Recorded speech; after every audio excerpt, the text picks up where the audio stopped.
She is whispered to be history's most monstrous female serial killer, a Hungarian countess from a family of kings who allegedly tortured and murdered up to 650 young women in a frenzy of sadistic cruelty.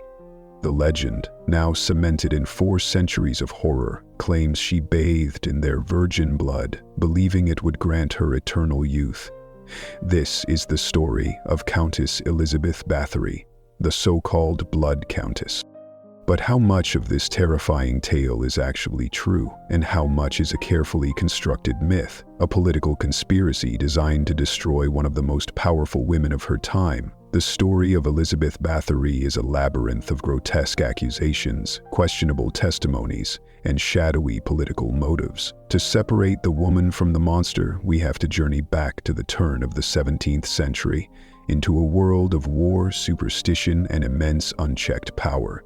So, was she a monster, a myth, or the victim of a political takedown?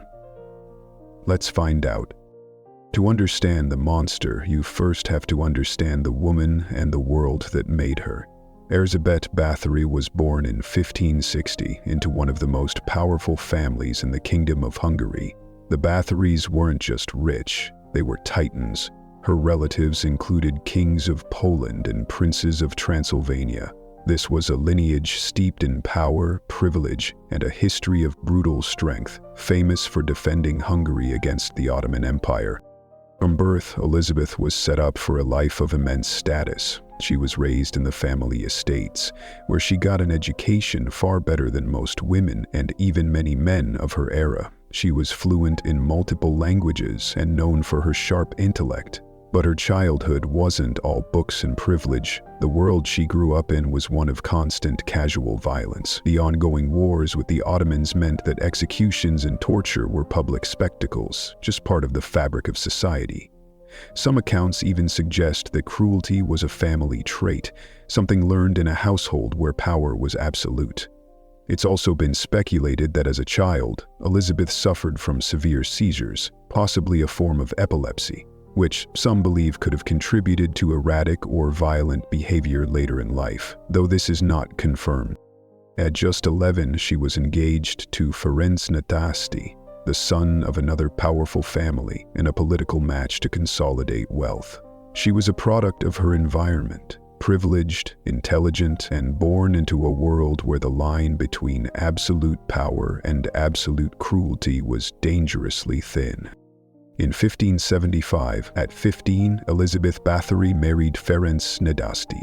The Bathory family's status was so great that Ferenc actually took her surname, a highly unusual move that tells you exactly where the power was in that relationship. For a wedding gift, Nadasdy gave Elizabeth her most infamous home, Čachtice Castle. Perched on a hill in modern-day Slovakia, this imposing fortress would become Elizabeth's domain. Her husband, Ferenc, was a celebrated soldier, known for his ferocity against the Ottoman Turks, which earned him the fearsome title, the Black Knight of Hungary. But he was almost always away at war. This left Elizabeth in charge of everything. She managed their vast estates, dispensed justice, and held a position of almost total authority over thousands of people. Surviving letters show her to be a capable and smart administrator, deeply involved in the day-to-day running of her lands. But it's during these long years as the lady of the castle that darker whispers began to surface. Disciplining servants back then was often brutal, but the stories trickling out of Bathory's castles hinted at something far more sinister. Peasants shared stories of serving girls who went into the castle and were never seen again. Rumors of extreme punishments began to spread. At this point, her alleged victims were exclusively peasant girls, so the authorities largely ignored the talk. In the rigid hierarchy of 16th century Hungary, the life of a servant was worth very little. Her husband's presence might have kept any dark impulses in check, but in 1604, the Black Knight of Hungary died from an illness. At 44 years old, Elizabeth Bathory was now a widow. She was wealthier, more powerful, and more independent than ever before. And with no husband to answer to, the horrific stories were about to escalate dramatically. With her husband gone, a crucial restraint was lifted from Elizabeth's life. As a widow, she controlled one of Hungary's largest estates, making her an incredibly powerful figure. It was in the years after 1604 that the trickle of rumors turned into a flood. One of the first to act was a local Lutheran minister, István Magyari, who had heard disturbing reports from his parishioners and filed complaints against the countess even before her husband's death. But it was after she became a widow that the pattern of her alleged crimes took a fatal turn. According to later testimonies, Bathory's need for victims led her to create a gymnasium, a kind of finishing school where daughters of the local gentry could learn courtly manners. This was a huge mistake. By allegedly shifting her focus from disposable peasant girls to the daughters of nobility, Elizabeth had crossed a dangerous line. The disappearance of a noble girl couldn't be ignored like that of a servant. Powerful families started demanding answers. The rumors were now too loud and linked to victims whose lives had political value. By 1610, the situation had become a massive scandal. King Matthias II himself was heavily in debt to the Bathory estate. The monstrous stories, combined with Elizabeth's immense wealth, made her a problem that needed solving. The king ordered one of the most powerful men in Hungary, Count Yorgos Thurzo, who also happened to be Elizabeth's cousin, to launch an official investigation. Thurzo was the highest judicial authority in the land, and his investigation was about to bring Elizabeth Bathory's reign of terror to a dramatic end. The investigation led by Yorgos Thurzo uncovered a horrifying catalog of atrocities, based on over 300 witness statements collected between 1610 and 1611. While much of this was second-hand hearsay, the sheer volume of accounts painted a gruesome picture. Witnesses, including former servants and villagers, described a systematic regime of torture and murder.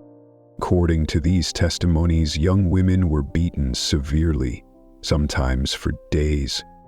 Bathory was accused of using needles, pliers, and red-hot tongs to mutilate her victims. Some girls were reportedly stabbed with scissors or had chunks of their flesh bitten off. The cruelty was said to be deeply personal. The tortures also allegedly varied with the seasons. In winter, girls might be stripped naked, doused in water, and left outside to freeze to death. In summer, they could be covered in honey and left for swarms of insects to attack. Starvation was another common method. For years, Bathory and her inner circle of servants allegedly hid the bodies in unmarked graves. But as the number of victims supposedly grew, they got careless. The investigation produced the most damning claim of all. A witness testified that a list of 650 victims, written in Bathory's own hand, was found. However, this list was never actually produced as evidence, but the number 650 would become forever attached to her name, cementing her reputation as history's most prolific female murderer. Armed with hundreds of witness statements, Count Thurzo decided it was time to confront the Countess. In December 1610, he and his soldiers made a surprise visit to Čachtice Castle. What happened next is a matter of debate. Thurzo himself claimed he walked in on a horror scene, one girl dead and mutilated, and another still alive but clearly tortured. This account of catching her red-handed became a key part of the legend. Other sources, though, suggest the raid was far less dramatic and that Bathory was simply having dinner. Either way, the raid marked the end of her freedom. On December 30th, Elizabeth and 4 of her most trusted servants were arrested. The servants were taken away for interrogation, while Elizabeth, because of her noble status, was placed under house arrest in her own castle. We can't ignore the political angle here. Thurzo, her own cousin, had ambitions and stood to gain by disgracing the powerful Bathory family. King Matthias II, who owed the Bathory estate a fortune, also had a clear financial motive to see her fall. Her conviction could have conveniently wiped out his debt. Her family's power was also seen as a threat to the ruling Habsburgs. Even her own family, including her son-in-law and son, seemed convinced of her guilt, or at least of the need to contain the scandal. They agreed with Thurzo's plan to arrest her and divide her vast properties among themselves, likely to prevent the crown from confiscating them. Trapped in her own fortress, the once untouchable countess could only wait as her entire world came crashing down. While Elizabeth Bathory was locked away, her 4 accused accomplices faced the full force of the law. In January 1611, 2 trials were held. The proceedings were swift and brutal. Before even testifying, the servants were tortured to get confessions. Unsurprisingly, they all confessed, admitting to burying dozens of bodies on their mistress's orders. Their accounts of victim numbers varied, ranging from 36 to over 50. A far cry from the legendary 650. Most importantly, they put all the blame on the countess. The sentences were merciless. 2 female servants had their fingers torn off with hot pincers before being burned alive at the stake. A male servant was beheaded, and his body was also burned. The 4th servant was sentenced to life in prison. But Elizabeth Bathory, the alleged mastermind, never faced a public trial. This was a purely political choice. A public trial of a high-ranking noblewoman from the famous Bathory family would have created a massive scandal. Her powerful relatives pushed to handle it privately to avoid disgrace. Instead, her punishment was confinement. The legend says she was walled up in a single room with only a small slot for food. However, it's more likely she was under a strict house arrest, able to move about the castle but forbidden from leaving or having visitors. She remained a prisoner in her own home for the last 4 years of her life. In August of 1614, at the age of 54, Elizabeth Bathory was found dead. She died without ever confessing, without being formally convicted, and leaving behind a legacy that was already twisting into a dark legend. The story of Elizabeth Bathory is a chilling tale, but it's also a powerful example of how history gets twisted into legend. The most famous claim against her, that she bathed in the blood of virgins to stay young, is almost certainly a myth. A look at the historical record reveals a stunning fact. The bloodbaths were never mentioned during the investigation or the trials. None of the 300 witness statements or the coerced confessions mentioned it. The crimes they described were horrific: beating, burning, freezing, but the vampiric ritual that defines her today was completely absent from the original accounts. So where did it come from? The story of the Blood Countess first appeared in print in 1729, over 100 years after her death. A Jesuit scholar named Laszlo Tarazzi was the first to write about Bathory bathing in blood for eternal youth. This idea of vanity as a motive provided a simple, shocking explanation for her alleged cruelty. It was a cautionary tale about female power and the fear of aging. This myth was incredibly effective. It spread and was embellished over the centuries, turning a historical figure into a supernatural monster.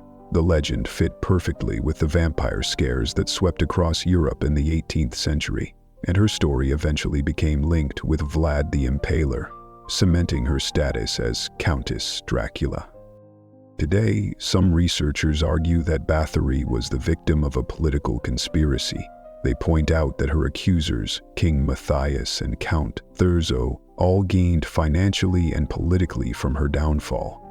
The confessions were extracted under torture, the evidence was mostly hearsay, and a list of 650 victims was never found. This view suggests that while she may have been a cruel mistress, her crimes were likely exaggerated to seize her wealth and neutralize her political influence. Elizabeth Bathory's legacy is a tangled web of historical fact, political maneuvering, and ghoulish folklore. Was she the monster of legend, a serial killer who butchered hundreds for her own pleasure, or was she a victim of her time, a powerful woman whose enemies created a monstrous story to justify her ruin? The historical evidence suggests she was at the very least a cruel and feared woman. The sheer number of testimonies, even if flawed, indicates that horrific things did happen within her castles. However, the most iconic parts of her story, The bloodbaths and the 650 victim count are products of a legend that grew long after she died. She has become a symbol of female cruelty and unchecked power. Her story touches on our deepest anxieties about vanity, gender, class, and the nature of evil. She is the Blood Countess, a figure who blurs the line between a historical person and a mythological monster. The real truth probably lies somewhere in the murky space between those two extremes. What's certain is that the story of Elizabeth Bathory is a chilling reminder of how history isn't always written by the victors, but sometimes by those who can tell the most terrifying tale. Her legend has proven to be immortal, ensuring that the Countess will continue to haunt our collective imagination. If you were fascinated by this dive into the dark corners of history, don't forget to like this video and subscribe for more stories of infamous figures. Let us know in the comments below, do you think Elizabeth Bathory was a monster, a victim, or something else entirely? Thanks for watching.